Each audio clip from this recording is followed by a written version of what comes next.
Hello dear friends, you are most welcome at Study with PN Sharma. Dear friends, आज हम थोड़े से late हो गए क्योंकि हमारा प्लान था कि जो लाइव क्लास 10:30 पर वो हो और उसके लिए मैंने पूरी रात भर सेटअप भी किया था, लेकिन कुछ टेक्निकल इश्यूज के कारण वो नहीं हो पाई, इसलिए थोड़ा लेट हो गए। तो आज स्टार्ट करते हैं हम 4 जून 2020। तो कौन कौन सी इंपॉर्टेंट न्यूज है उन सभी को हम देखेंगे, कौन कौन से हमारे लिए इंपॉर्टेंट न्यूज है उन सभी को हम आज देखेंगे। तो हमारे लिए जो इंपॉर्टेंट न्यूज है आज दैनिक जागरण, यहां पर दैनिक जागरण 4 जून 2020। तो आज सबसे अच्छी बात है कि जो मैं बोल रहा था इलेक्ट्रॉनिक पेन वो मैं लेकर आ गया हूं। आज जो टैबलेट पेन के नाम से भी जाना जाता है, उससे क्या इजी हो जाता है लिखना, तो आज उससे हम काम करेंगे। तो डियर फ्रेंड्स, आज हमारा जो फर्स्ट न्यूज है वो है कि यहां पर ये जो न्यूज है कि मर्जी से फसल बेचने को आजाद होंगे किसान। तो अब किसानों के लिए क्या होगा कि अपनी मर्जी से किसान कहीं पर भी फसल बेच सकेंगे। फर्स्ट न्यूज हमारी ये रहेगी। सेकंड यहां पर न्यूज रहेगी कि लद्दाख में पीछे हटी चीनी सेना, इसके बारे में हम डिस्कशन करेंगे। एंड थर्ड जो यहां पर है, महाराष्ट्र में पहुंचने से कमजोर पड़ा निसर्ग, तो हम देखेंगे कि निसर्ग क्या है।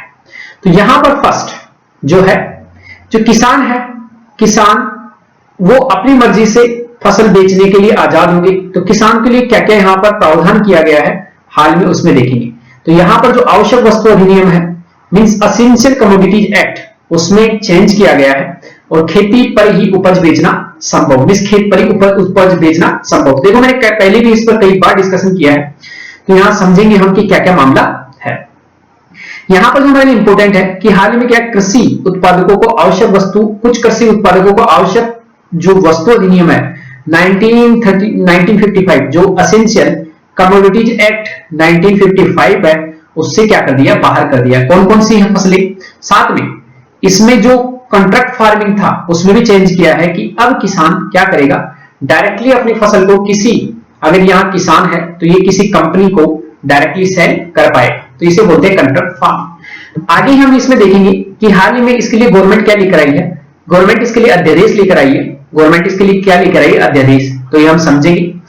चेंज क्या किया है, चेंज क्या किया है यहां पर समझेंगे हम कि हाल ही में जो चेंज किया गया है आवश्यक वस्तु जो अधिनियम है उसमें ये चेंज किया गया है। यहां पर आवश्यक वस्तु अधिनियम, आवश्यक वस्तु अधिनियम की सूची से कुछ वस्तुओं को बाहर किया गया है, जिसमें खाद्यान्न है, तिलहन है, दलहन की फसलें हैं, साथ में प्याज और आलू। अब क्या होगा, पहले क्या होता था आप समझ रहे हैं। यहां पर क्या होता था पहले कि अगर किसान ने कोई फसल उगाई, यहां पर फसल उगाने के बाद किसान को क्या करना पड़ता था, किसी पास के मंडी में जाकर क्या करना पड़ता था, सेल करना पड़ता था। यहां पर उसको सेल करना पड़ता था, तब भी उसकी फसल बिक पाती थी। लेकिन अब प्रेजेंट में क्या होगा कि अब फसल को किसान कहीं पर भी बेच पाएगा, पूरे इंडिया में जाकर अपने राज्य में किसी भी मंडी में बेच पाएगा। ये संशोधन ये भी कर दिया है। साथ में यहां पर पहले क्या होता था कि भंडारण एक निश्चित मात्रा से ज्यादा किसान से कोई खरीद नहीं सकता था, और भंडारण जैसे एग्जांपल अगर हम ले तो एक प्याज की जो लिमिट है कि प्याज का केवल 10 क्विंटल अगर आपको इकट्ठा कर सकते हो कोई एक व्यापारी, तो उससे ज्यादा नहीं कर सकता था। अगर उससे ज्यादा करेगा तो उसके ऊपर कई तरह के प्रतिबंध लगे हुए रहते थे, और साथ में उसके ऊपर जुर्माना या उसको जेल भी हो जाती थी। तो ये एक इंपॉर्टेंट कॉन्सेप्ट था वहां पर। अब देखो यहां जो है किसान को अपनी उपज को कहीं पर भी बेचने के लिए अब स्वतंत्र हो जाएंगे। मींस अब वो उनके ऊपर जो राज्यों का मंडी कानून है, मींस जो एपीएमसी एक्ट है, वो इन पर नहीं लगेगा। मींस अंतरराज्यीय व्यापार की अनुमति अब उनको मिल जाएगी, कहीं पर भी जाकर बेच सकते हैं। और उसके लिए मूल्य आश्वासन एंड कृषि सेवाओं के करार के लिए किसानों का सशक्तिकरण एवं संरक्षण अध्यादेश 2020। तो इसको आप याद रखोगे कि कौन सा अध्यादेश लेकर आए हैं। अध्यादेश से संबंधित हमने पहले भी बातें की थी कि अध्यादेश कब लाया जाता है, जब राज्यों में लाया जाता है, जब विधानसभा और विधान परिषद या दोनों में से कोई एक सेशन में ना हो, सत्र में ना हो। और केंद्र में तब लाया जाता है जब राज्यसभा या लोकसभा दोनों में से कोई एक या दोनों सत्र में ना हो। तो यहां पर क्या है, सत्र में ना हो। तो सत्र में जब नहीं रहते तब जाकर ये लाया जाता है, तो ये याद रखना। अब क्या होगा और क्या चेंज किया है, तो जो कॉन्ट्रैक्ट फार्मिंग है वहां पर भी चेंज किया गया है। कॉन्ट्रैक्ट फार्मिंग में भी चेंज किया गया है। कॉन्ट्रैक्ट फार्मिंग में क्या चेंज किया गया है कि अब कॉन्ट्रैक्ट फार्मिंग को अब कानूनी मान्यता मिल जाएगी। इससे क्या होगा कि भूमि स्वामी जो है, जिसकी भूमि है, अपनी जमीन किसी को भी पट्टे पर देने या किसी को भी कंपनी के साथ अनुबंध करने पर अब क्या होगी, स्वतंत्र हो जाएगी। मींस अगर कोई कंपनी होगी वो डायरेक्टली किसान के साथ क्या कर लेगी, कॉन्ट्रैक्ट कर लेगी कि किसान के पास अगर आलू पैदा हो रहे हैं तो चिप्स वाली कंपनी उसको कितना भी खरीद सकती है और भंडारण कर सकती है। किसान को कोई मतलब नहीं है, किसान डायरेक्टली इस कंपनी से क्या कर लेगा, अपना सौदा कर लेगा कि इतना जब आलू होगा तो मैं उसको क्या कर लूंगा, खरीद लूंगा।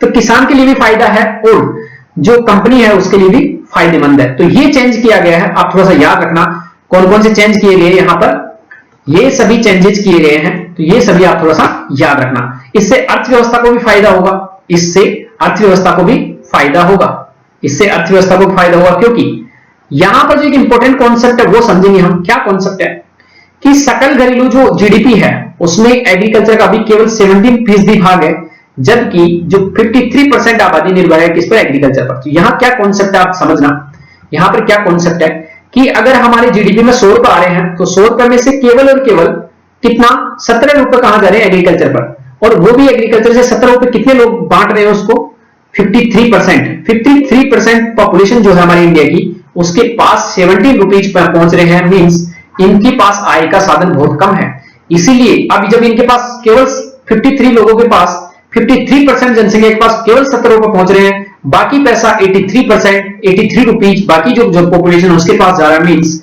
कहीं ना कहीं जो आर्थिक असमानता इंडिया में वो बहुत ज्यादा है। तो ये आर्टिकल में आप क्या याद रखोगे कि आवश्यक वस्तु अधिनियम उसमें संशोधन कर दिया गया है। इसके तहत अब कितना भी भंडारण किया जा सकेगा, जो भंडारण है वो कितना भी किया जा सकता है। अब कोई भी व्यापारी कितनी भी मात्रा में किसी भी वस्तु का भंडारण कर सकता है, अब उसके ऊपर कोई प्रतिबंध नहीं रहेगा। लेकिन जो प्राकृतिक आपदा है वो यहां पर क्या है, अपवाद। तो प्राकृतिक आपदाओं में क्या कर सकते हैं, इसमें छूट जो दी है वो वापस हो जाएगी। मींस प्राकृतिक आपदाओं के समय जो आपको छूट मिली हुई है व्यापारियों को कि कितना भी वो स्टॉक कर सकते हैं, उसकी छूट नहीं रहेगी। तो ये एक इंपॉर्टेंट कॉन्सेप्ट है जिसको आप याद रखना। नेक्स्ट जो हमारे लिए इंपॉर्टेंट है आज की न्यूज वो है, महाराष्ट्र में पहुंचते ही कमजोर पड़ा निसर्ग। तो ये क्या है, हमने कल भी पढ़ा था कि निसर्ग जो है एक साइक्लोन है जो कहां से स्टार्ट हुआ था, बंगाल की खाड़ी, तो यहां सॉरी अरब सागर। तो देखना यहां पर अरब सागर से स्टार्ट हुआ था, जबकि बंगाल की खाड़ी जो थी वहां पर हमको पता है कि वहां पर एम्फन तूफान आया था और उसके कारण वेस्ट बंगाल और यहां पर जो उड़ीसा का कोस्ट है दोनों को नुकसान हुआ था। तो ये दोनों याद रखना। तो एम्फन तूफान हमारा जब यूपीएससी में हम पढ़ते हैं इसको, तो यूपीएससी में हमारे लिए डिजास्टर मैनेजमेंट मींस हमारा डिजास्टर मैनेजमेंट है उसका पार्ट है। इसीलिए इसको हमेशा क्या रखोगे, याद रखोगे कि डिजास्टर मैनेजमेंट हमारा यूनिट है, डिजास्टर मैनेजमेंट हमारा क्या है, यूनिट। तो इसलिए इसको याद रखोगे। अब यहां पर क्या है कि ये जो अरब सागर में उठाया तूफान, अरब सागर में, यहां से अरब सागर से ये यहां पर महाराष्ट्र का जो रायगढ़ जिला है वहां पर जाकर टकराया है। और साथ में जो दमन द्वीप है, दमन है यहाँ गुजरात का पार्ट है, और यहां पर पूरा यहां पर जो दमन द्वीप है दादरा नगर हवेली, इस पूरे कोस्ट को क्या किया, कवर किया इसने। तो ये समझना कि क्या इसका इंपोर्टेंस है। तो दमन द्वीप यहां पर हमारे लिए क्या है, इंपोर्टेंट, तो इनको समझना। अगेन जब हम देखते हैं पीछे की साइड में क्या क्या लिखा हुआ, देखो यहां पर कि अरब सागर से जो चक्रवाती तूफान उठा, यहां पर अरब सागर से उठा चक्रवात निसर्ग बुधवार दोपहर में मुंबई के निकट अलीबाग में जमीन से टकराने के बाद, मिस मुंबई के निकट, तो मुंबई हमने देखा कमजोर पड़ गया। इस तूफान के असर से महाराष्ट्र गुजरात के केंद्र शासित जहां अब दमन और दीव दादरा और नगर हवेली की तटीय तेज प्रवाहित हवाएं रही। जो भारतीय मौसम विज्ञान विभाग मींस इंडियन मेट्रोलॉजिकल डिपार्टमेंट, ये याद रखना, IMD इंडियन मेट्रोलॉजिकल डिपार्टमेंट, ये हमारा जो अर्थ साइंस है, earth science ministry of earth science उसके अंडर में आता है। तो इसको याद रखना कि मिनिस्ट्री ऑफ अर्थ साइंस के अंदर में आता है। और ये क्या है, मौसम की पहले से जानकारी मॉनिटरिंग करके रखता है। तो जब डॉक्टर डिजास्टर मैनेजमेंट का पार्ट पढ़ेगी, किसका, डिजास्टर मैनेजमेंट का, तो वहां पर डिजास्टर मैनेजमेंट में हमारे लिए जो IMD है इंडियन मेट्रोलॉजिकल डिपार्टमेंट, वो हमेशा इंपॉर्टेंट हो जाता है कॉन्सेप्ट। तो इसको हमेशा याद रखना। यहां पर क्यों लिखना है हमारे काम का है, बाकी आप याद रखना कि आजकल जो सैटेलाइट सिस्टम है, मॉनिटरिंग सिस्टम है, वो बहुत अच्छा हो गया है। इसीलिए आजकल क्या हो गया है कि लोगों की जो पहले ज्यादा मात्रा में लोगों की मृत्यु हो जाती थी कोई भी साइक्लोन के कारण, लेकिन अभी प्रेजेंट में सैटेलाइट से हम पहले से मॉनिटरिंग कर लेते हैं ताकि उन लोगों बच जाते हैं। ये सब भी यहां पर दोनों आप ऐसे डायग्राम जब भी मेंस में आए, या आपका कभी भी यूपी पीसीएस या कोई भी पीसीएस हो, चाहे राजस्थान पीसीएस हो या बिहार पीसीएस हो, एनी नॉर्थ से लेकर साउथ तक और ईस्ट से लेकर वेस्ट तक कोई भी पीसीएस हो, अगर आप ऐसे डायग्राम बना दिया, एक इंडिया का मैप बना दिया, उसके बाद आपने यहां पर अरब सागर लिख दिया, बंगाल की खाड़ी लिख दिया, यहां अरब सागर लिख दिया, और यहां से कैसे तूफान उठा, साइक्लोन, जब डिजास्टर मैनेजमेंट की बात कर रहे हैं, तो अगर एक छोटा सा मैप बना दिया तो उसका इतना अच्छा इंपैक्ट जाता है कि क्या एग्जामिनर को अब बहुत अच्छा लगेगा और आपको मार्क्स भी बहुत अच्छे मिलेंगे। नेक्स्ट जो हमारे लिए इंपॉर्टेंट न्यूज है यहां पर कि लद्दाख, जो लद्दाख वाला एरिया है, हमने पहले भी देखा था, हमने पीछे अटी चीनी सेना, यहां पर यह हमारे लिए इंपॉर्टेंट न्यूज है पेज नंबर फर्स्ट पर।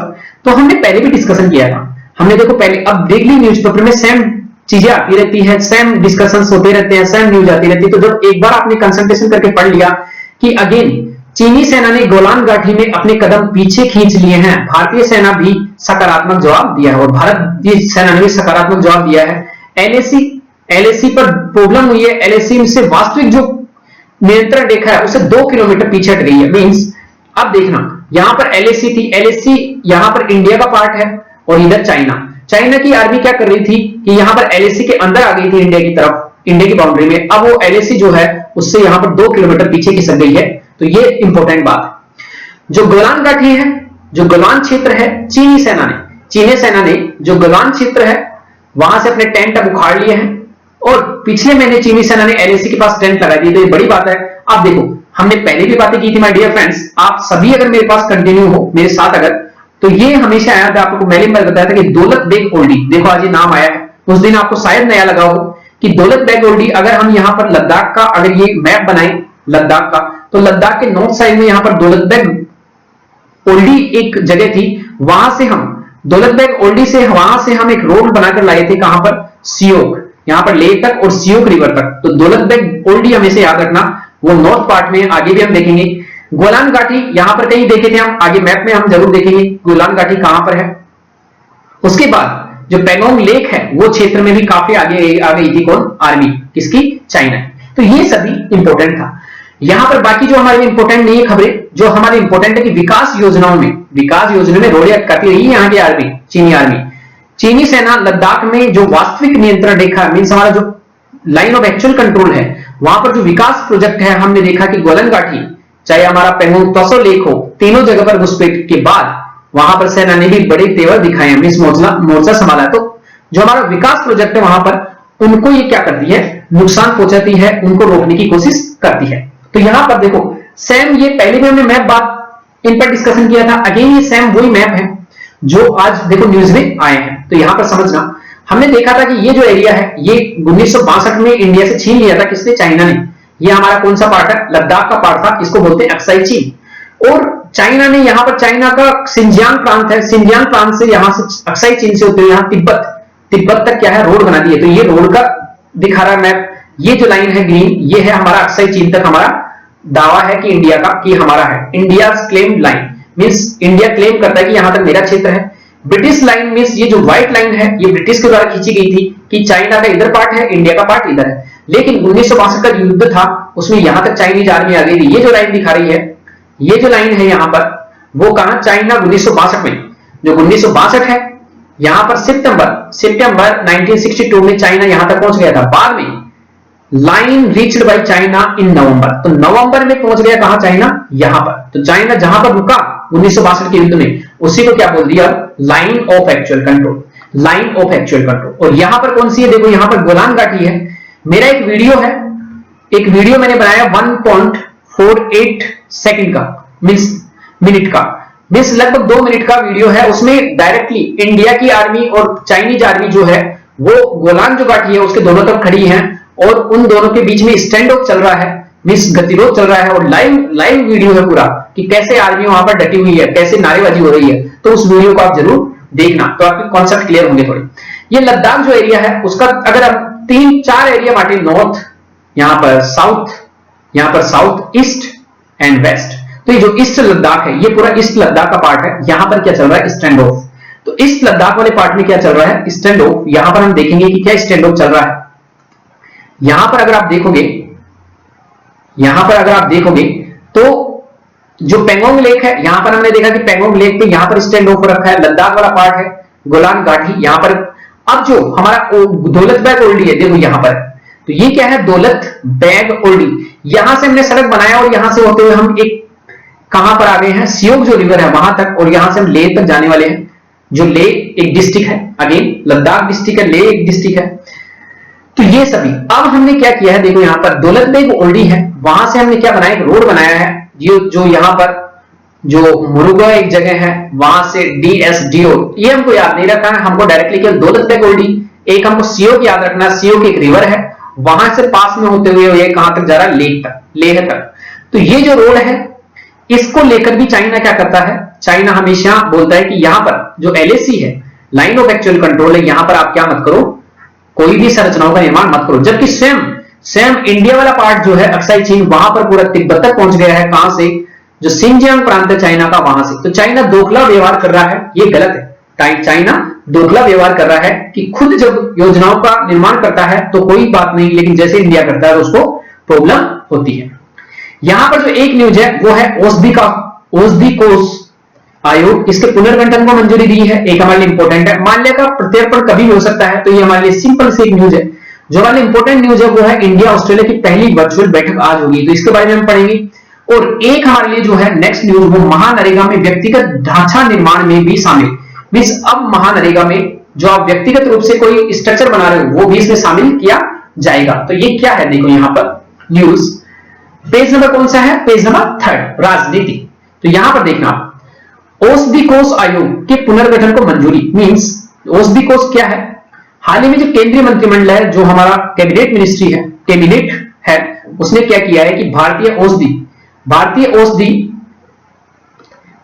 औषधि एवं होम्योपैथी दवाओं के बेहतर नियमन के लिए, मीन जो हमारे औषधि है भारतीय, उसको बेहतर के लिए औषधि कोष आयोग के पुनर्गठन को, मींस इसमें रीऑर्गेनाइजेशन किया जाएगा, इसमें कुछ चेंज किया जाएगा। इसके तहत क्या हुआ है कि जो pharmacopoeia commission for Indian medicine and homeopathy में 2 प्रयोगशालाओं, जिसमें pharmacopoeia laboratory for Indian medicine और होम्योपैथी फार्माकोपिया लेबोरेटरी का विलय किया जाएगा, और यह आयोग आयुष मंत्रालय के अधीन होगा। बस हमारे लिए ये इंपॉर्टेंट नहीं है कि कितने कमीशन को मिला, दैट्स नॉट इंपॉर्टेंट। हमारे लिए क्या इंपॉर्टेंट है कि जो औषधि कोष आयोग है ये किस मिनिस्ट्री के अंतर में आता है, मिनिस्ट्री ऑफ आयुष मंत्रालय, जिसमें सभी मंत्री, जो ये आयुष है, आयुष में सभी मंत्रालय हैं, जिसमें आयुर्वेदा, योग, यूनानी, वेद, ये सभी।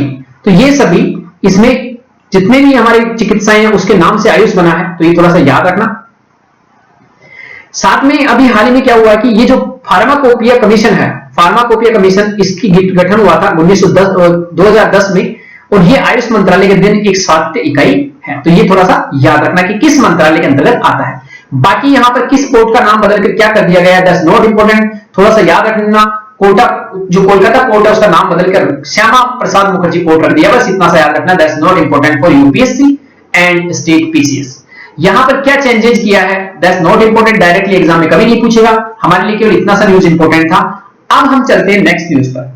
इंडिया एंड ऑस्ट्रेलिया की पहली वर्चुअल शिखर बैठक आज, मिस पहली बैठक हो रही है, तो यहां से क्वेश्चन डायरेक्टली पूछ लेगा कि पहली बैठक थी या दूसरी। इसमें वर्चुअल का मतलब क्या होता है कि ये होनी थी, मींस यहां पर चेयर टेबल लगती आपस में सामने सामने, यहां पर प्रधानमंत्री मोदी साहब बैठते और यहां पर सामने कौन बैठते, यहां पर प्राइम मिनिस्टर जो है मॉरिसन, वो ऑस्ट्रेलिया की, वो बैठते। लेकिन क्या हुआ, बीच में कौन आ गया, कोरोना या फिर इसको क्या बोलते हैं, कोविड-19, ये बीच में आ गया, इसी कारण ये नहीं हो पा रही है। अब क्या होगा, दोनों नेता डायरेक्टली जुड़ेंगे, किसके द्वारा, डायरेक्टली जुड़ेंगे नेट के द्वारा दोनों में आमने सामने क्या होगी, बातें होगी। तो यहां पर क्या है, क्यों इंपॉर्टेंट है कि हाल ही में जो राष्ट्रपति डोनाल्ड है उसने G7 जो समूह है उसकी जगह इसमें 4 देशों को शामिल करने की बात हो रही है, इसलिए इसका नाम अब G11 हो सकता है आने वाले टाइम में। ये 4 देश कौन से, वो हमारे लिए इंपॉर्टेंट है। इंडिया इसमें आ सकता है, रशिया को न्योता भेजा गया है, साउथ कोरिया को यहां न्योता भेजा गया है, और ऑस्ट्रेलिया को यहां न्योता भेजा गया है। तो न्योता जब भेजा गया है तो ये चारों देश इसमें अगर शामिल हो जाते हैं आने वाले टाइम में, सितंबर में इसकी चांसेस है कि इसकी मीटिंग हो G7 की, तो ये ऐसा हो सकता है। यहां पर जो एक इंपॉर्टेंट कॉन्सेप्ट याद रखोगी कि 2014 तक ये G8 के नाम से जाना जाता था, और इसमें रशिया ऑलरेडी एक मेंबर था, रशिया इसमें पहले से मेंबर था। लेकिन 2014 में क्या किया रशिया ने जो क्रीमिया है, मिस जो यूक्रेन है, यूक्रेन वहां से उससे क्या छीन लिया था, जो क्रीमिया है, क्रीमिया उसको क्या कर लिया, छीन लिया था। इसीलिए जो रसिया था इस पर कई तरह के प्रतिबंध लगा दिए और इसको G8 से बाहर कर दिया। उसके बाद से G7 के नाम से जाना जाता है। तो ये थोड़ा सा याद रखना। अब हमारा क्या है कि ये सब आपने देख लिया कि किस किस को शामिल करने की बात हो रही है जो इंपॉर्टेंट है। साथ में हमारा जो मेन इंपॉर्टेंट काम है यहाँ पर, क्यों हम चाहते हैं ऑस्ट्रेलिया के साथ हमारा आना, ऑस्ट्रेलिया हमारे पास आ जाए तो हमारे पास क्या फायदा होगा हमको, कि ऑस्ट्रेलिया का फायदा यहाँ क्या है हमारे लिए कि ऑस्ट्रेलिया ने एक पेंशन फंड बनाया है, को दुनिया का सबसे बड़ा निवेशक में शुमार किया जाता है। मींस इस फंड के द्वारा ऑस्ट्रेलिया अन्य देशों में जाकर क्या करता है, निवेश करता है। तो हम भी चाहते हैं कि ऑस्ट्रेलिया आए और हमारे इंफ्रास्ट्रक्चर जो सेक्टर है, चाहे रोड हो, चाहे स्कूल हो, चाहे एजुकेशन हो, चाहे हेल्थ हो, चाहे पोर्ट हो, सभी में वो क्या करे, निवेश करे। और इसी के लिए इस फंड में भारत में $1 अरब का निवेश भी किया है। सबसे इंपॉर्टेंट बात है, तो ये थोड़ा सा याद रखना कि हम चाहते हैं कि ऑस्ट्रेलिया का निवेश हो। साथ में जो एक इंपॉर्टेंट है वो क्या कॉन्सेप्ट है यहाँ पर, साथ में अगर एक इंपॉर्टेंट कॉन्सेप्ट देखें हम, तो वो है चाइना को लेकर। क्यों ये देश आपस में एक साथ आ रहे हैं, तो चाइना का एक इंपॉर्टेंट यहाँ पर रोल है दोनों को साथ में आने के पीछे भी। यहां पर आप देख रहे होंगे ये है ऑस्ट्रेलिया, हिंद महासागर का पार्ट है ऑस्ट्रेलिया, यहां पर इंडियन ओशियन, और चाइना का प्रेजेंस बढ़ रहा है यहां पर तेजी से। चाइना जो ये साउथ चाइना सी है, यहां पर साउथ चाइना सी इस पर कब्जा करने में तुला हुआ है। साथ में हिंद महासागर जो पूरा एरिया है यहां पर प्रभाव जमा रहा है, चाहे वो यहां पर जिबूती हो, चाहे यहां पर जो श्रीलंका है उसका हम्बनटोटा पोर्ट हो, या फिर यहां पर जो पाकिस्तान है उसका ग्वादर पोर्ट हो, या फिर यहां पर म्यांमार है वहां पर पोर्ट हो, बांग्लादेश में अपना प्रभाव जमा रहा है, और जो साउथ ईस्ट एशियन नेशन है यहां पर भी प्रभाव जमा रहा है। साथ में यहां साउथ चाइना सी को पूरा अपना बताता है। तो इससे होगा क्या, अगर कभी मान लीजिए जो ऑस्ट्रेलिया है इसको इंडियन ओशियन सी यहां से होते हुए कभी माल को कहीं पहुंचाना रहे यूरोपियन कंट्रीज में तो प्रॉब्लम होगी। यहां से ऑस्ट्रेलिया को कहीं पर भी यहां से होते हुए इन देशों का अगर व्यापार करना है साउथ चाइना सी से तो भी प्रॉब्लम होगी। तो जो ऑस्ट्रेलिया चाहता है कि इंडिया को साथ में लेकर कैसे भी चाइना को रोका जाए, कहां पर प्रभाव जमाने से, चाहे वो इंडियन ओशियन हो चाहे वो साउथ चाइना सी हो।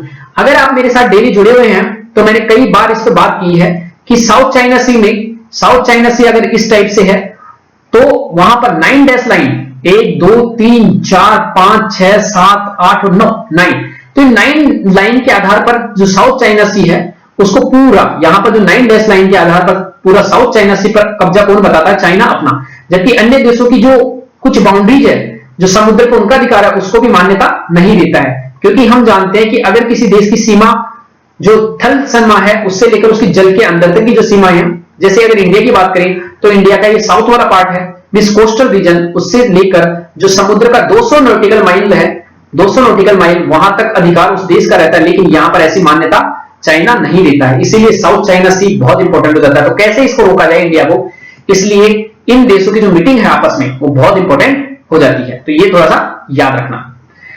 नेक्स्ट जो मीटिंग है बहुत इंपॉर्टेंट है महानरेगा में। अभी हाल में क्या हो रहा है, महानरेगा जो है उसमें जो आप व्यक्तिगत कोई कार्य करोगे वो भी इसमें इंक्लूड होगा। मींस हुआ क्या है कि बहुत सारे गांवों में लॉकडाउन हुआ है, मींस पूरे इंडिया में लॉकडाउन हुआ तो गांवों में लोग पहुंचे हैं, बेरोजगार हो गए हैं। तो पहले क्या होता था कि कुछ गिने चुने लोगों को ही रोजगार मिलता था मनरेगा में, लेकिन अभी क्या होगा सभी राज्यों को जो मनरेगा है मींस महात्मा गांधी जो राष्ट्रीय ग्रामीण रोजगार गारंटी योजना है उसके तहत इसका दायरा बढ़ाने के लिए कहा गया है। मींस इसके लिए केंद्रीय जो गारंटी परिषद है रोजगार उसकी बैठक बुलाई गई है। साथ में इसमें क्या कहा गया है कि इसमें अब इसके तहत जो व्यक्तिगत ढांचा निर्माण कार्य मींस जो इंडिविजुअल कोई अगर निर्माण कार्य करता है, जैसे जल संरक्षण के लिए अगर कोई खेत पर खुद के खेत पर अगर जल संरक्षण के लिए उसने वाटर साइड मैनेजमेंट बनाया है या कोई कुआं खोद रहा है या फिर सिंचाई से संबंधित कोई कार्य कर रहा है तो उसको भी इसमें मान्यता दी जाएगी। मींस आप समझना है यहां पर क्या कहना चाह रहा है, ये बहुत इंपॉर्टेंट टॉपिक है। इसको अगर कभी एग्जाम में लिख दे तो बहुत मजा आ जाएगा, दैट्स वेरी इंपॉर्टेंट। यहां पर क्या है कि जनरली क्या होता है कि गवर्नमेंट कोई जगह अलॉट करती है, वहां पर आप मनरेगा की तरह कार्य कर सकते हो, चाहे वो गड्ढे खोदने का काम हो, चाहे प्लांटेशन का काम हो, चाहे जल संरक्षण का काम हो। लेकिन अभी प्रेजेंट में क्या कहा है कि अगर आप अपने खेत पर भी ऐसा कोई काम कर रहे हो, गड्ढे खोदना या फिर जल संरक्षण के लिए कोई कार्य है, तो भी आपको अपना रोजगार का जो पैसा है वो दिया जाएगा। That's very important. अब यहां क्या कहा गया है, ये आप कभी भी एग्जाम में कोट कर सकते हो कि मजदूरों को जो उनकी मजदूरी है उसके भुगतान के लिए हर हाल में 14 दिन की सीमा का उल्लंघन नहीं होना, 14 डेज में उनको पैसा दे दिया जाना चाहिए। साथ में जो 100% उनकी मजदूरी है वो बैंक खातों के थ्रू जानी चाहिए, ताकि पता रहे कि कितना पैसा दिया है। कई बार क्या होता है, यहाँ एक दलाल रहता है और यहाँ पर गवर्नमेंट है, यहाँ बीच में दलाल, और ये है व्यक्ति जो पैसा लेने वाला है। तो दलाल जो है बहुत मोटा है, खा के बहुत मोटा हो गया है। ये क्या करेगा, गवर्नमेंट से पैसा लेता है, गवर्नमेंट इसको अगर 200 रुपए दे रही है डेली का, तो ये क्या करता है कि वो लोगों तक 100 रुपए या 150 रुपए देता है, बाकी जो 50 रुपए खुद खा जाता है बीच में। तो ये जो है ये क्या है, कालाबाजारी। अगर ये बैंक के थ्रू जाए पैसे किसके पास, जो श्रमिक है उसके पास, मनरेगा में काम करने वाले के पास, तो पता लग सकता है कि कितना पैसा गया था, इसलिए करप्शन होने के चांस कम हो जाते हैं। इसलिए खाता, जनधन की खाता खोलने के लिए भी कहा गया है। तो ये एक कोटेशन कहीं पर भी डाल सकते हो। साथ में जल संरक्षण और सिंचाई संबंधित जो व्यक्तिगत कार्य थे, इनको प्राथमिकता दी गई है। पहले क्या था प्रावधान कि केवल जो SC/ST जाति के जो लोग थे, SC/ST कम्युनिटी, जिनके पास जॉब कार्ड था या जॉब कार्ड वाले मजदूर जो थे वो ऐसा काम करते थे, उन्हीं को मान्यता मिलती थी। मींस वो व्यक्तिगत कार्य कर सकते थे, उनको मनरेगा के तहत मजदूरी मिल जाती थी। लेकिन अब प्रेजेंट में इसको सभी के लिए अनिवार्य कर दिया है। जब तक ये लॉकडाउन रहेगा तब तक देखते हैं आगे क्या होता है, क्योंकि अभी तो ये केवल क्या है, कोई लीगल इसमें नहीं लिया गया है, केवल अभी कहा गया है। आगे देखते हैं जो इंपॉर्टेंट है, अफगानिस्तान। आपको पता हो तो मैंने कल ही एक डिस्कशन किया था अफगानिस्तान, तो वहां पर हमने मैप भी देखा था कि कैसे यहां पर जो अफगानिस्तान था, यहां पर कैसे इससे ईरान जुड़ा हुआ है यहां पर, और यहां पर जो उज्बेकिस्तान, उसके बाद तजाकिस्तान, किर्गिस्तान एंड चाइना, ये सभी देश आपस में जुड़े हुए थे। तो जो कजाकिस्तान को छोड़कर जो चारों मध्य एशिया के देश हैं, साथ में यहां पर ईरान है और चाइना है एंड साथ में पाकिस्तान, ये सभी जो देश हैं, जो 6 कंट्रीज हो गए, 6+2+1, ये एक डायलॉग चल रहा है, शांति वार्ता, कहां पर, तालिबान और यूएसए के बीच में। तो यहां पर कौन कौन है, जो 6 देश है उसमें ईरान है, पाकिस्तान है और चाइना, और जो 3 देश है वो मध्य एशिया के देश, तो 3 देश है वो कौन है, मध्य एशिया के, जिसमें उज्बेकिस्तान की बाउंड्री टच करती है किससे, अफगानिस्तान से, एंड जो किर्गिस्तान है और तजाकिस्तान, ये सभी इसमें शामिल हैं। 2 जो देश है उसमें कौन कौन है, रसिया एंड यूएसए, और जो एक देश है जो 6+2+1 है उसमें एक देश है वो कौन है, स्वयं अफगानिस्तान, और 2 रसिया एंड यूएसए, सॉरी। तो ये 6 देश आपस में क्या कर रहे हैं, वार्ता करेंगे, लेकिन इसमें इंडिया को शामिल नहीं किया गया। उसके बारे में हमने कल पढ़ा था कि क्यों उसमें प्रॉब्लम है, आप कल का वीडियो जाकर थोड़ा सा देख सकते हो अगर इसको क्लियरिटी करना है तो यूएन की एक रिपोर्ट क्या है। अब मैं ये कहना चाह रहा हूं कि कल जब मैंने डिस्कशन किया था, आज ये टॉपिक आ भी गया, अगर आपने थोड़ा सा भी ध्यान से अगर उसको पढ़ा हो तो मैंने कल ही बताया था, और आज ये जो पॉइंट है वो देखो कैसे एकदम क्लियरली एकदम आया है, कहां पर, न्यूज़पेपर में। तो ये क्या है कि अफगानिस्तान में छिपे हैं सैकड़ों जैसे मोहम्मद और लश्कर-ए-तैयबा के आतंकवादी। अब क्या है कि यहाँ अफगानिस्तान जो है, यहाँ पर पाकिस्तान, और ये जो इंडिया का मैप है यहाँ पर, तो यहाँ पर हमारा जम्मू कश्मीर वाला इलाका है, पाकिस्तान साथ देता है, पाकिस्तान के ग्रुप है आतंकवादी जैसे मोहम्मद और लश्कर-ए-तैयबा, और ये अब शरण कहां ले लिए हैं, शरण जाकर ले लिए अफगानिस्तान में। तो ये यहां से पलते हैं और यहां पर जाकर शरण ले लिए, बाद में जाकर जो हमारा जम्मू कश्मीर, वहां अलगाववादी गतिविधियों को बढ़ावा देते हैं, साथ में इंडिया में अन्य जगह भी बम विस्फोट करते हैं। तो इसीलिए हमारे लिए इंपॉर्टेंट है कि कैसे ना कैसे अफगानिस्तान जो है उसमें शांति वार्ता, उसको बढ़ावा मिले और अफगानिस्तान स्थिर हो, ये हमारे लिए हमेशा इंपॉर्टेंट रहा है। तो ये जो अलकायदा है, ये जो हमारे लिए दोनों इंपॉर्टेंट है, इनको याद रखना। और साथ में यहां पर FATF आप याद रखना, फाइनेंशियल एक्शन टास्क फोर्स, इसकी स्थापना 1989 में हुई थी, ये याद रखोगे। काम क्या है, ये किसके द्वारा स्टार्ट किया गया था, G7 देशों के द्वारा स्टार्ट किया गया था 1989 में। मींस जो FATF है, फाइनेंशियल एक्शन टास्क फोर्स, जो फाइनेंशियल एक्शन टास्क फोर्स है, ये यूएन की संस्था नहीं है, क्योंकि G7 देशों के द्वारा स्टार्ट किया गया था। इसका मेन काम क्या है, मेन काम है इसका मनी लॉन्ड्रिंग रोकना, मींस धन शोधन, जो गलत तरीके से धन कमाया जाता है, उसको गलत एक्टिविटीज में लगाया जाता है, उसको कैसे रोका जाए। और दूसरा, आतंकवादी वित्त पोषण, जो आतंकवादियों को गलत तरीके से पैसा पहुंचाया जाता है, उसको यहां रोका जाता है इसके द्वारा। तो FATF याद रखना, ये भी कई 2-3 सालों से लगातार न्यूज में चल रही है, क्योंकि FATF ने जो पाकिस्तान है उसको अपनी ग्रे लिस्ट में डाल रखा है, जो ग्रे लिस्ट है उसमें डाल रखा है, इसलिए ये इंपॉर्टेंट है, तो इसको थोड़ा सा याद रखना। अगेन जो टॉपिक है, गैस लीक की पूरी जवाबदेही है LG पॉलीमर्स, तो यहां पर कौन है, NGT। आप जब यूपीएससी का क्वेश्चन पेपर देखोगे, अब आगे से हम क्वेश्चन पेपर भी यूज करेंगे, जिसमें कौन कौन से क्वेश्चन आए प्रीवियस ईयर्स में। 2018 में क्वेश्चन था NGT, एंड एक क्वेश्चन था यहां से direct central pollution control board, दोनों को मिलाकर एक क्वेश्चन पूछ दिया गया। क्या क्वेश्चन पूछा कि एनजीटी जो है क्या सांविधिक संस्था है? सांविधिक। और ये जो है जो सेंट्रल पोल्यूशन कंट्रोल बोर्ड, क्या ये सांविधिक संस्था है? तो हमें पता होना चाहिए कि एनजीटी जो है वो एनजीटी एक्ट के द्वारा बनी थी 2010 में। तो ये जब कोई भी संस्था किसी एक्ट के द्वारा बने, किसी एक्ट या अधिनियम के द्वारा बनती है, तो वो होती है सांविधिक संस्था। लेकिन संवैधानिक संस्था कौन सी होती है? वे संस्थाएं जो संविधान संशोधन, यहां पर याद रखना एक सामान्य अधिनियम और एक संविधान संशोधन अधिनियम में अंतर रहता है। तो या तो संविधान संशोधन अधिनियम के द्वारा बने या फिर संविधान बनते समय ही उसका निर्माण किया गया, तो वो क्या होती है हमारे लिए? कौन सी होती है? संवैधानिक। तो सांविधिक निकाय मींस स्टैट्यूटरी बॉडी, सांविधिक निकाय जो रहती है उसको इंग्लिश में क्या बोलते हैं? Statutory body. और जो संवैधानिक रहती है उसको क्या बोलते हैं? Constitutional body. तो ये आप याद रखना, इनमें अंतर है। ये क्या है?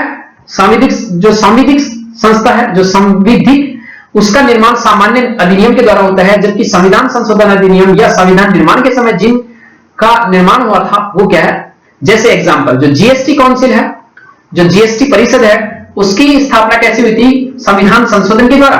संविधान संशोधन के द्वारा।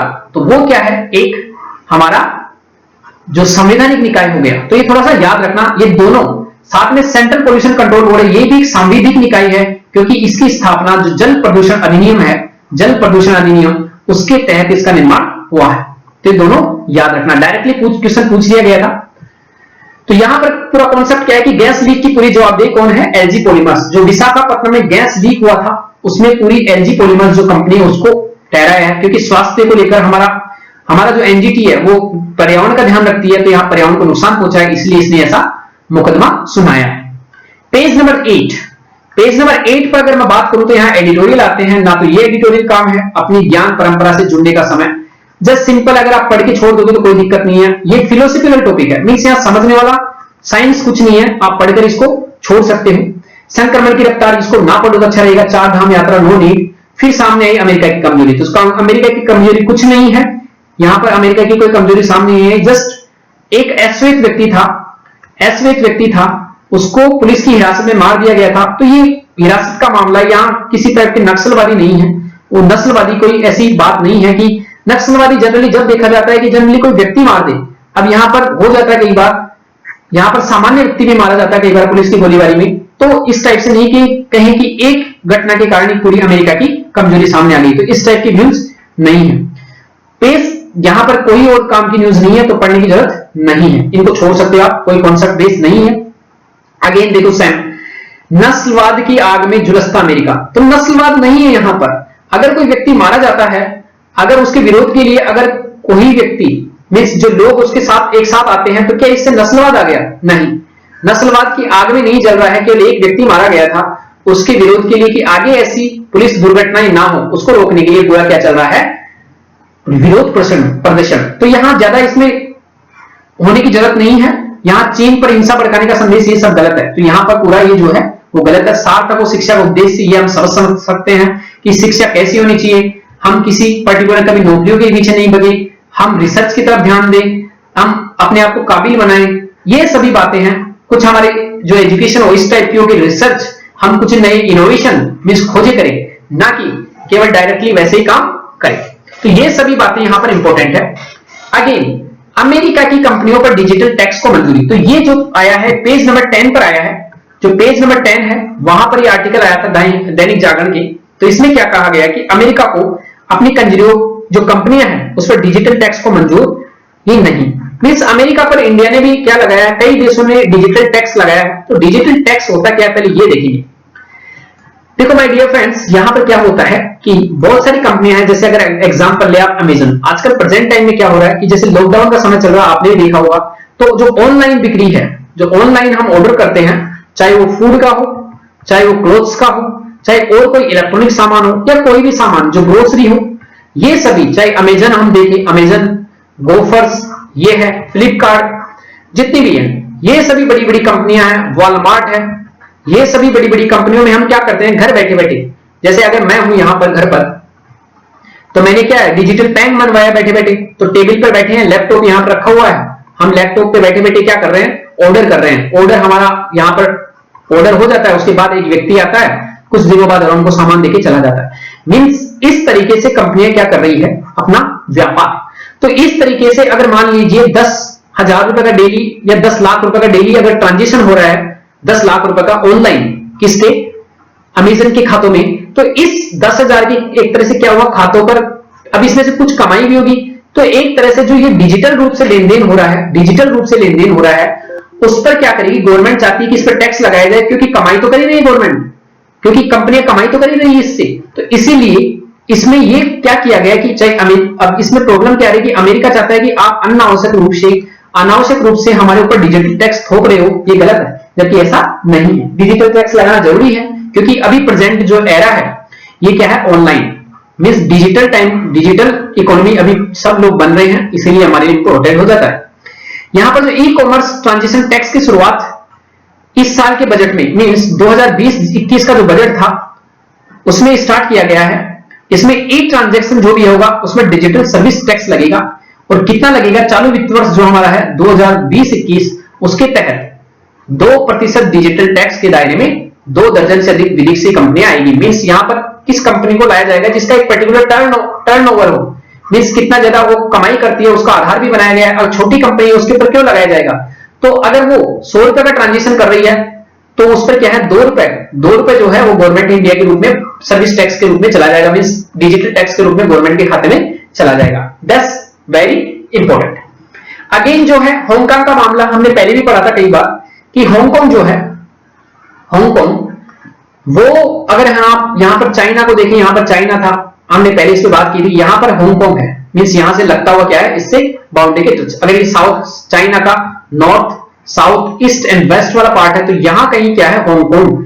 और हांगकांग का मामला क्या है, आप यहां देखना, अगर यहां पर कह क्या रहे हैं, जो ब्रिटिश प्रधानमंत्री हैं वो क्या कह रहे हैं इसके लिए कि अगर सुरक्षा कानून, अगर ब्रिटेन सुरक्षा कानून अगर थोपा गया, मींस कुछ ऐसा कानून बना रहा है चाइना अगर चाइना ने हांगकांग पर राष्ट्रीय सुरक्षा कानून, मींस नेशनल सिक्योरिटी एक्ट लगाया, थोपने की कोशिश की, तो ब्रिटेन अपने आवर्जन नियमों को बदल देगा, मींस अपने पास जो लोग हैं, जो उसकी वीजा नीति है उसमें बदलेगा। और इसने क्या कहा कि आवर्जन नियमों में बदलाव के तहत जो हांगकांग के 35 लाख नागरिक है जिनके पास ब्रिटेन नेशनल ओवरसीज पासपोर्ट है, उन्हें 12 महीने के लिए ब्रिटेन में रहने की अनुमति दी जाएगी, अन्य आवर्जन अधिकार भी दिए जाएंगे। तो ये इंपॉर्टेंट है, 12 महीने की अवधि की पूरी होने के बाद इन्हें रिन्यू भी किया जा सकेगा। फिलहाल ब्रिटिश नेशनल ओवरसीज पासपोर्ट धारक ब्रिटेन में 6 महीने तक ही रुक सकते हैं, तो इसको बढ़ाया जा सकता है। मींस उनको सुरक्षा कौन दे सकता है, ब्रिटेन। That's very important. यहां पर जो लिखा हुआ है कि 1997 में क्या हुआ था, जो चीन था, जब हांगकांग चीन को सौंपा गया, हांगकांग को चीन को सौंप दिया गया, तो यह कहा गया था कि एक चाइना रहेगा, एक देश, और 2 तरह की कानून रहेंगे, मींस 2 तरह की कानून व्यवस्था रहेगी, जहां पर चाइना में आप कितने भी कठोर लोग लागू कर सकते हो, लेकिन हांगकांग में स्वतंत्र रहेंगे लोग, मींस उनको बोलने की आजादी रहेगी, किसी तरह का घूमने की आजादी रहेगी, स्पीच एंड एक्सप्रेशन की आजादी रहेगी, उन पर प्रतिबंध नहीं लगाया जाएगा। मींस यहां तक एक तरह का लोकतंत्र चलता है, कहां पर, हांगकांग में।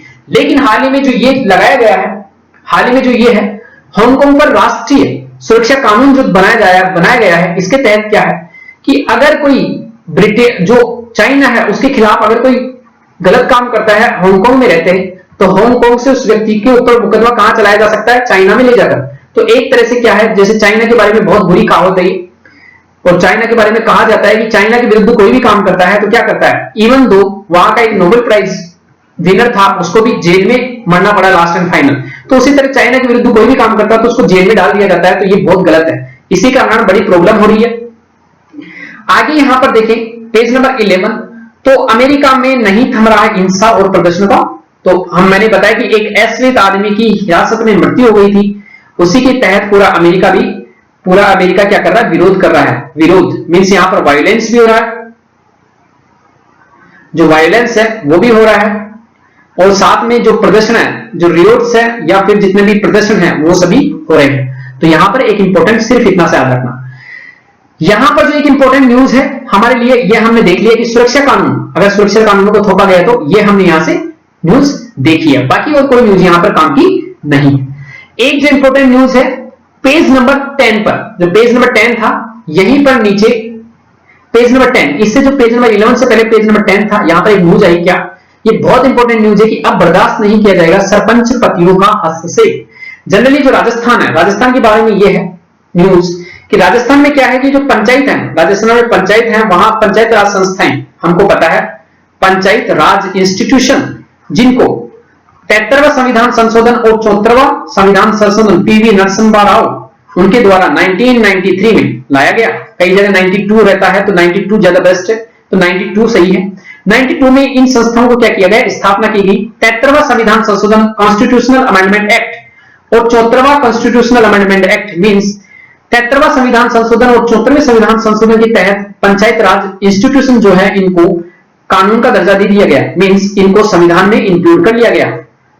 अब क्या है, इनके तहत कई तरह के प्रावधान हैं, जिसमें एक प्रावधान क्या है कि महिलाओं को यहां पर रिजर्वेशन है, लेकिन राजस्थान जो है वहां पर महिलाओं को कितना प्रतिशत रिजर्वेशन है, 50%, जबकि अन्य जगह कितना है, 1/3।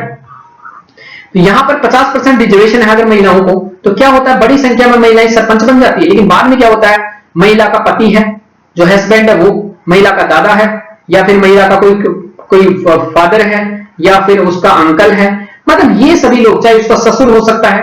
महिला जो है उसके जो मेन जो घर के लोग हैं, मीन जो पुरुष हैं मेन, वो यहां पर क्या करते हैं, हस्तक्षेप करते हैं। अगर मीटिंग है तो वो लोग साथ में आते हैं, वो लोग हस्तक्षेप करते हैं, तो इसके कारण बड़ी प्रॉब्लम आती है। तो यहां पर क्या कहा गया कि अब ऐसा होगा, अगर अब ऐसा होगा तो जनरली क्या होता है, कई प्रकरणों में जो पंचायत राज संस्था उसमें जो निर्वाचित महिला जनप्रतिनिधि है उसके स्थान पर उसका पति, निकट संबंधी, रिश्तेदार या अन्य किसी व्यक्ति द्वारा कार्य संपादित किया जाता है, उनके द्वारा बैठकों में प्रत्यक्ष या अप्रत्यक्ष रूप से भाग लिया जाता है।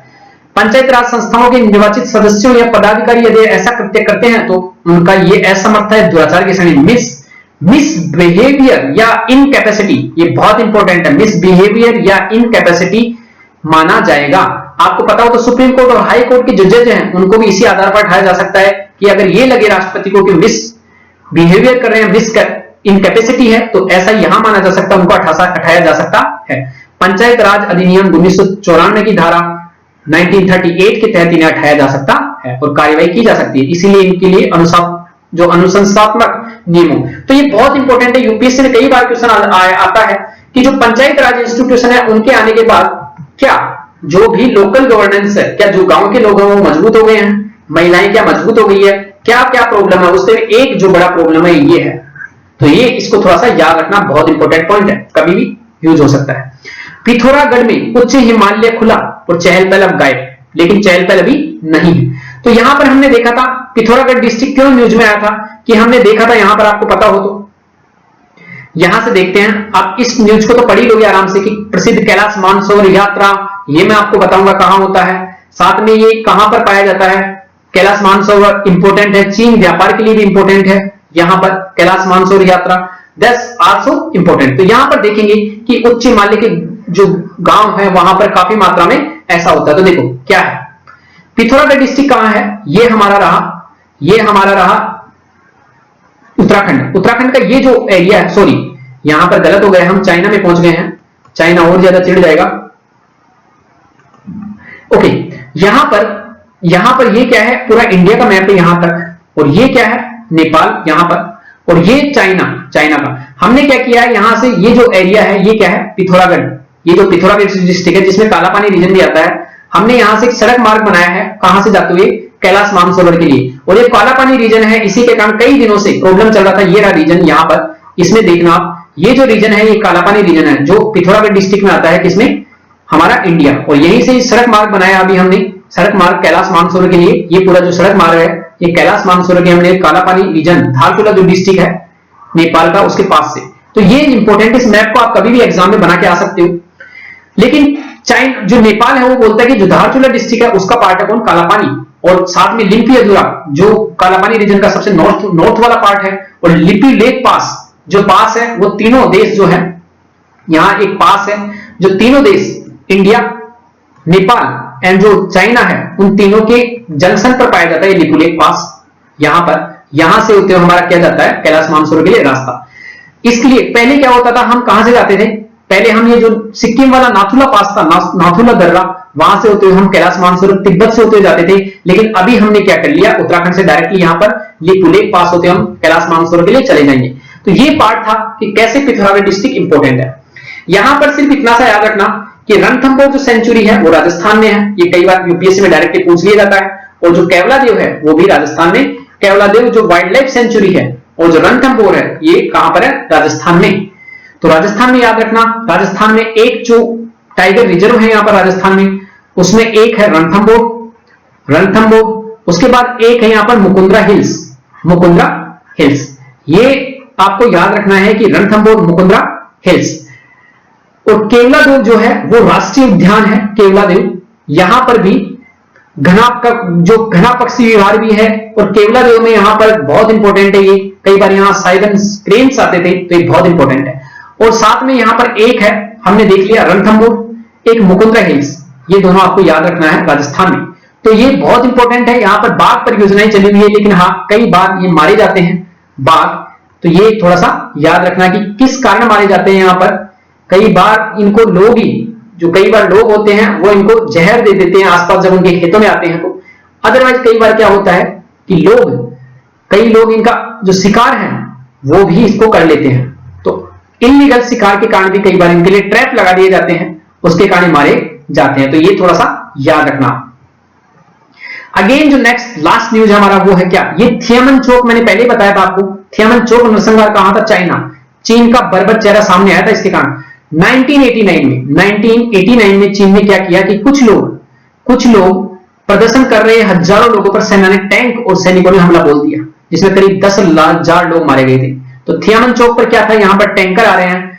क्या हुआ था यहां पर दोस्तों, ये पूरी सड़क मार्ग है, मान लीजिए यहां पर लोग विरोध प्रदर्शन कर रहे थे कि हमको आजादी चाहिए, हमको आजादी चाहिए, हमको बोलने की स्वतंत्रता चाहिए। यहां से टैंक आए, किसके, चाइना के आर्मी के टैंक, और टैंकों के द्वारा यहां पर पूरी लोगों के ऊपर पूरा टैंक चल गए। तो लगभग ये जो थियामन चौक है वो बहुत फेमस है, थियानअनमन चौक नरसंहार। तो इसके बारे में याद रखना, चाइना का यहां पर बहुत बड़ा एक बुरा जो है ना, जो एक चेहरा है वो यहां पर सामने आया था। तो ये सभी आज की न्यूज थी माय डियर फ्रेंड्स।